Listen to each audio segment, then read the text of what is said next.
गेजेर जनाय गुदि बर' थुनलाइ आफाद, गेजेर जनाय दखरा एबसु, गेजेर जनाय दखरा इउबिपिअ, गेजेर जनाय दखरा आबोब, लोगोसे गेजेर जनाय दखरा दुलाराय बर' हारिमु आफादनि जथायै बानजायनायाव गेजेर जनाय सियालमारि गेलेग्रा फोथाराव 5 आरो 6 मे साननैनि हाबाफारि लाना खुंफुंनो लानाय खुंगा 15थि रंजालि बैसागु फोरबो फालिथायनि दिनै नैथि सान एबा जोबथि सान।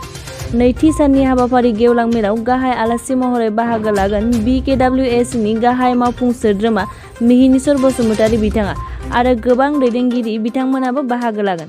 बेजों लोगोसे मुंदांखा देंखोगिरि फुकन बर' बिथाङाबो हारिमु बिलिफां आयदायाव बाहागो लागोन। दानिया फै गेजेर जनाय दखरा खौसेथि बर' सुबुं आफादनि आफादगिरि हरि बसुमतारी बिथाङा खौरांगिरिनि सिगाङाव मा फोरमायदों खोनासंनि।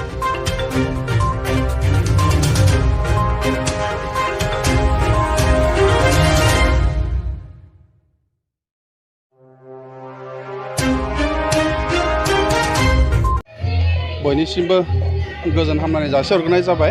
जिहेथु नोंथांमोना दिनै जोंनि नैबे मोनसे बिथोर ओनसोलावबो फैनानै जोंनि नैबे गेजेर जनाय दखरा हालामनि माहारियारि आफाद जेरै खौसेथि बर' सुबुं आफाद, दुलाराय बर' फरायसा आफाद, दुलाराय आइजो अनसाय आफाद, लोगोसेनो बर' थुनलाइ आफाद, लोगोसेनो हारिमु आफाद, जिहेथु देग्लाय खुंगा 15थि बैसागो फालिथाय, बेयाव जों गासै जोंनि बर' माहारियारि आफादनि ज' जानानै देग्लाय बैसागोखौ गाजा गोमजायैनो बिदाय होनो थाखाय जोङो बे हाबाफारिखौ लादों आरो दिनैनो जोंनि नैबे नैथि सान हिसाबै दिनै जोबथा जाहैबाय। जोङो दिनै गोबां आयदाखौनो जों बेयाव दिनै बाहागो होदों, जेरै मोसानायनि गेजेराव दिनै 12 रिंगायाव जोंहा लाइमोनफोरनि हान्जा मोसानाय, लोगोसेनो 2 रिंगायाव बिदिनो बिहामजो हान्जा मोसानाय आरो बेबायदिनो गोबां मोसा आयदानि सायाव जों दिनै बेखौ लादों आरो मोसाबायबो दङ। जों दिनै जोंबो जे जोंनि हारिया बे बैसागो फोरबो फालिनायाव जे मोनसे मेहेर गोनां हिसाबै जों साब सिखोनै जों बे हाबाफारिखौ खुंबोबाय दं। जोंबो बेखौ लानानै जों दिनै दिन्थिफुंनो लादों आरो दिन्थिबायबो। जों सानो जोंनि बैसागोआ जोंनि आबादजों सोमोन्दो गोनां हिसाबै, जिहेथु जों बैसागो दानसेखौ दिनै रंजायै दिनै बैसाग दाननि जोबथा जाफैनोसै समाव जों दिनै बिदाय फोरबो रायजो राजाखौ लानानै खनसेयैनो ज' बोराय बुरै बेन्थु जयैनो जोङो दिनै बेखौ रंजानो लादों। जिहेथु जों बैसागो बोथोरा जेला जोबलांगोन अब्लानो जोङो गावबा गाव खामानियाव मुखुब जागोन। बेनिखायनो जों दिनै बयखौबो जोंनि नैबे गेजेर जनाय दखरा हालामनि रायजो राजाखौ दिनै हांख्रायनानै लेंहरनाय जादों जे जों खौसेयै थानांगौ, जों बयबो खनसे ज' बयबो रंजानांगौ होननानै जों दिनै बे हाबाफारिखौ लादों।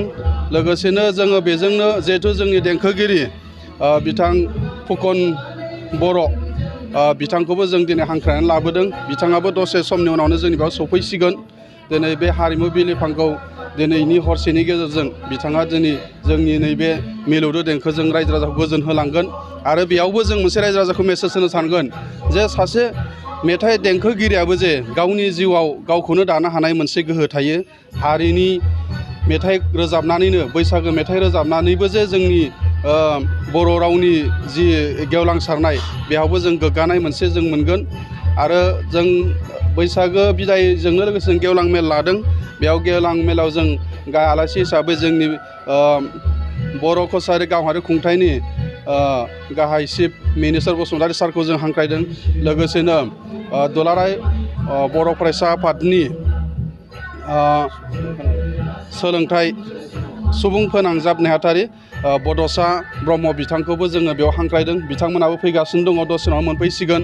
जोंनि नैबे रिंगु दामसा मोसानाय आयदाया जोबनायनि उनावनो गेवलां मेलनि गेजेरजों जों बिथांमोनखौ बिबुंथि लाखिहोगोन। बिथांमोना बिबुंथिनि गेजेरजों रायजो राजाखौ गोबां खोथा बिथांमोना फोरमायलांगोन। जों बेखौ गासैखौबो जों बेफोरखौ दिनै बे बैसागो बिदायजोंनो जोङो सरजाबनानै लानाय जादों।